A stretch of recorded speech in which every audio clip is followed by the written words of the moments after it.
Ladies and gentlemen, my guest at this time, Captain Chester Vu. Hi, Captain. How are you feeling today? Fine, thank you. Right. It is just interesting to know that you have just taken the helm of being the Chief Executive for the Civil Aviation Authority of Malaysia. That's What's correct. it like to be in this hot seat? Well, of course, it's challenging. It's a big challenge for me. It's a change coming from the industry. From the industry, I used to deal with the regulators. I had a good working relationship with the regulators. However, now I've taken a challenge to come over to the regulator side. So having the chance to experience both sides, the regulator and also the industry, I believe has been good for me, and hopefully will be good for CAAM as well. All right, guys. We'd like to gather your thoughts on the vision and mission for the WiAA project.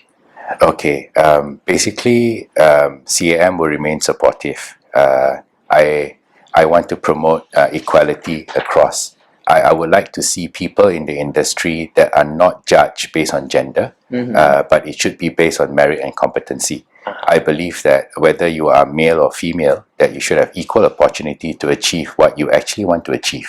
It can be anything from engineering to piloting to being a cabin crew, or even as a ground crew.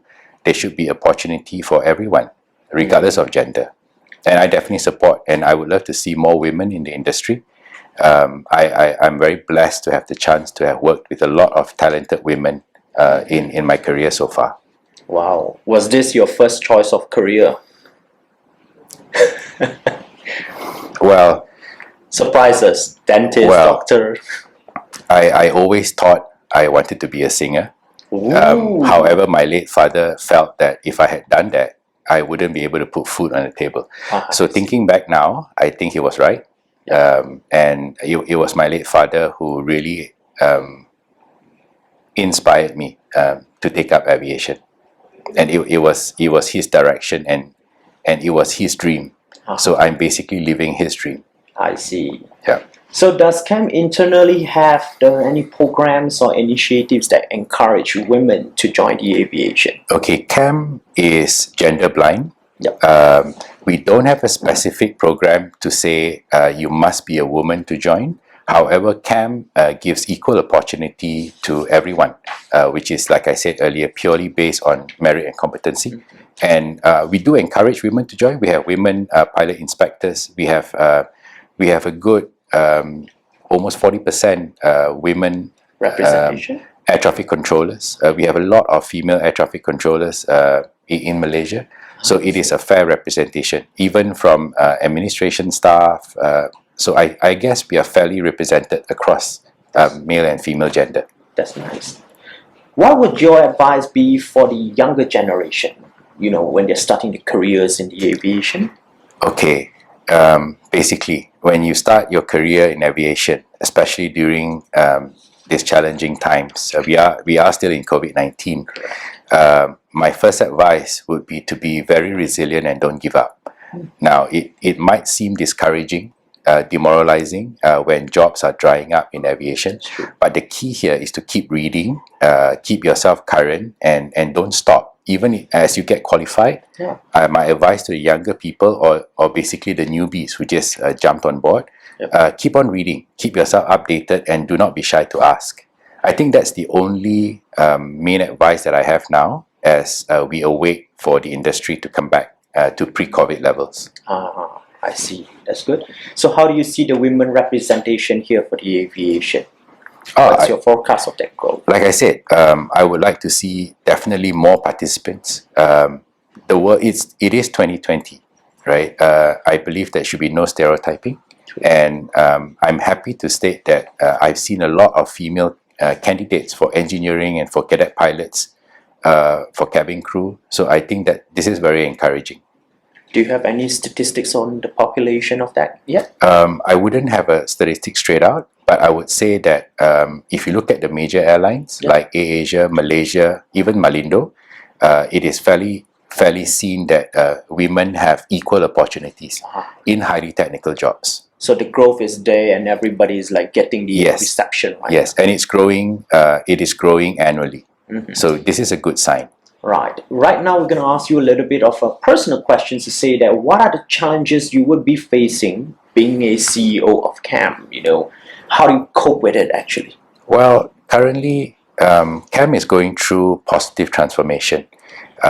We are now streamlining our documents. We want to look into better ways to facilitate the industry. The direction for CAM would be to facilitate and not frustrate the industry.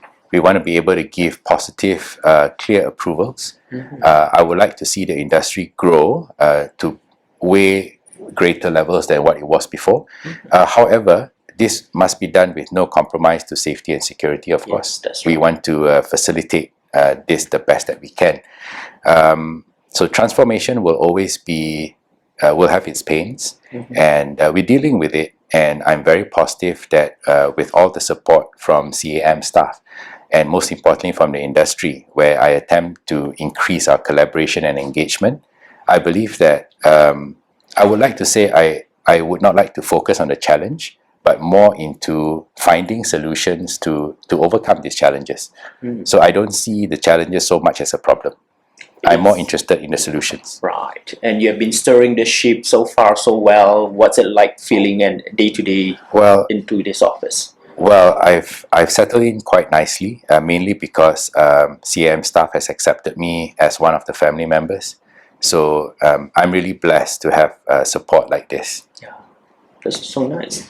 So tell me about the responsibilities in your current position that what you will be asked when in a particular task or project. What's the responsibility like, and do you give that sense of enjoyment when you execute it?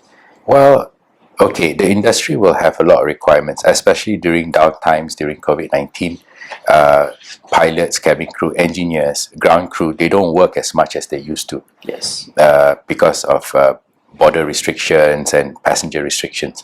So I think the key here is that we work together with the industry to ensure that they comply with SOPs. I like to state as well that the industry is very, very compliant. I would say the major airlines, even smaller airlines, are doing very well in terms of adapting to new changes. Yeah. And it brings me great joy when I go down to the ground and I walk the airport or I visit the airlines to see all the SOPs in place and how serious everyone has taken this. So for that, I like to compliment basically MKN, Kementerian Dalam Negeri, Ministry of Health that has done a lot, Ministry of Transport in actually working on these SOPs, and it's very positive to see people complying. That means I would say the ministry has done a great job in getting the industry players to comply. Very satisfactory, in fact. Yeah. So, being the chief executive, what were the early steps and the planning involved for the government in containing this pandemic? When we have this hashtag break the chain, for example. Well, basically, for items like that, like I said earlier, it's about compliance. It's about cooperation from everybody. Look, the enforcement agencies can come up with all sorts of SOPs, but if the people don't comply and they don't cooperate, so as individuals, we need to remind the people around us, our families. So when it's social distancing required, we should comply. Do not shake hands, we should comply. Until we actually come to a point where Ministry of Health can actually achieve the target of actually getting zero infections. So we each play a part in this. True. Not attending social events. So it's about self-discipline. So Malaysia has been recognized worldwide as an outstanding country in tackling the COVID-19 pandemic. How do you feel about this? Oh, like I said earlier, it feels great. And I feel really blessed and lucky to be in a country that has got good support from the government and also good cooperation from the public.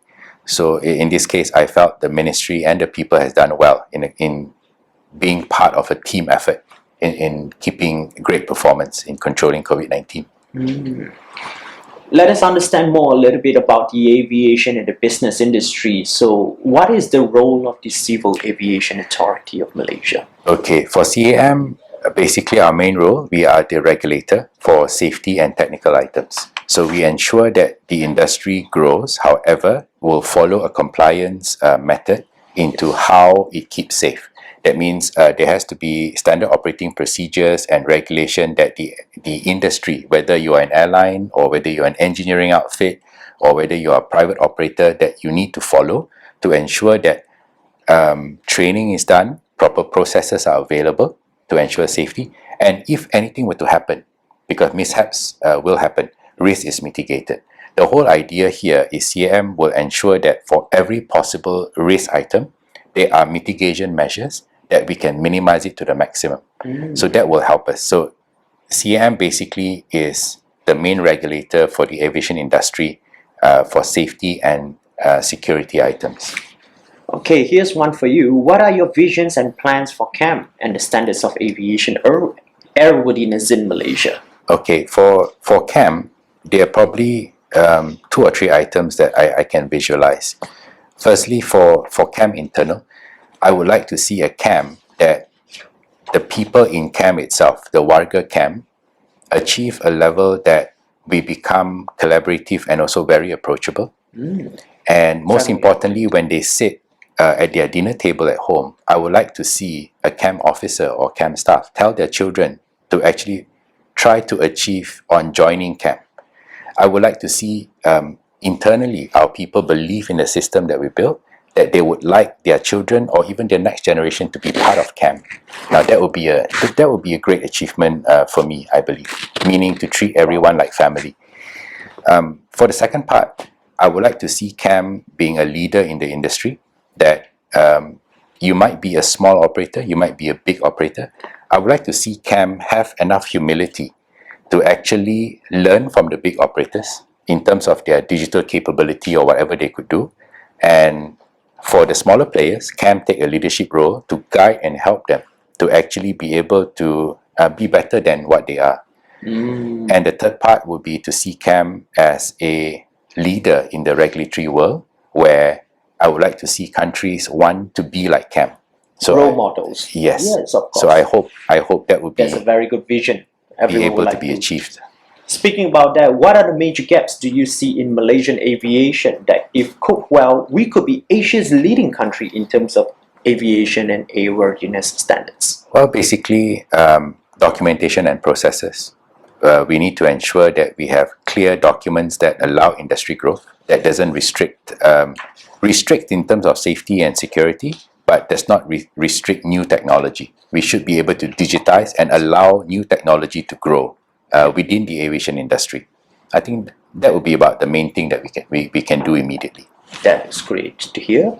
And in one of your visionary practices to carry CAM to greater heights, you intend to improve the country's efficiency and safety and security of civil aviation to a world-class standard. Could you share with us how you intend to do that? Okay. Basically, in line with the government's directive to digitize, I would like to use a lot of digital and high-tech technology in order to achieve this, meaning use high usage of technology to reduce human error and to increase efficiency. That means if I could use technology to actually allow a critical task that was done by 4 or 5 people to be done by 2, I could now redeploy 60% of my resource into other areas where I could grow, or I could provide more surveillance. And with higher tech digitization, in terms of air traffic control, I could actually use the same amount of airspace but keep aircraft closer, but yet did not compromise on safety or even heighten safety awareness with higher technology. So yeah, I would like to see a digital transformation in that way. That's a good implementation plan. So any other stories would you like to share with us? Well, basically, I've only been here for 4 months, so I would like to say that I think the most important part, I would like the industry to know that CAM remains collaborative. We want to hear from everybody. We want to provide equal opportunity, and where there are gaps, where there are misunderstandings, CAM would like to take a role of defining what the regulation is in order to provide greater understanding, so that the industry and CAM can get it right the first time. So it's about a team effort. Would there be any events or programs that you design, for example, forums or table talks? Yeah, we would be, I wouldn't call it a tabletop. I would be initiating industry collaborative meetings. So in October, November and December, we have slated in industry meetings where we will meet the airline industry, the GA industry, the training industry, and the airworthiness and engineering industry. So we're going to work towards meeting large groups of the industry. We're going to sit in a room and we're going to, I want to hear the pain points. I want to hear what the industry thinks we can do better. Yeah. I like to take that chance to actually clarify or put in more detail or even accept constructive criticism on where we can do better, and also take the chance to guide the industry in all regulative ways. Well, as you all have heard that, it will be a good moment for us to look forward to, because when this happens, Cap's going to give us a lot of information and help us push the industry further. So finally, to know about this, the success by Malaysia today involves the government and its people and the community working together. What inspiring words do you have for us? Well, we are all going through a very tough time in this COVID-19 period. I understand a lot of aviation industry staff, crew, pilots have either you're not working that much or some have lost their jobs. What I like to say is don't give up. Keep yourself updated. It is okay to do something else at the moment. The industry will come back, definitely. I'm very sure that one day we will see lots of planes in the skies again. So while we wait and while we fight this COVID-19 pandemic, stay resilient, stay strong, don't lose focus, and make sure that you keep yourself ready for when the industry reopens again and we all come back in a very big way. But don't give up. Well, that's Captain Chester for us to tell us that is stay safe. Thank you everyone.